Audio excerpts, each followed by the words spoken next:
এই হইছে ক্ষেত, কি সুন্দর ফুল ধরছে দেখতেছেন। এই ফুল দেখে এই মনটা ভরে যায় আর কি, খুবই ভালো লাগে।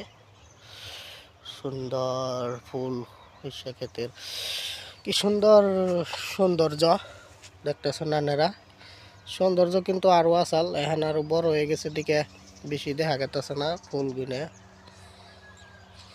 এই যে এর পাশেই আলু ক্ষেত দেখতেছেন আপনারা, কি সুন্দর হয়েছে আলু ক্ষেত। এই যে বহুত বড় করে বনছে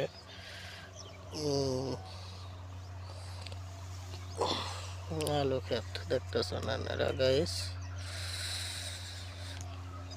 ওই দেখতেছেন বেলা উঠতেছে কিন্তু। তো গাইস আজকের ব্লগটা এইখানেই শেষ করলাম।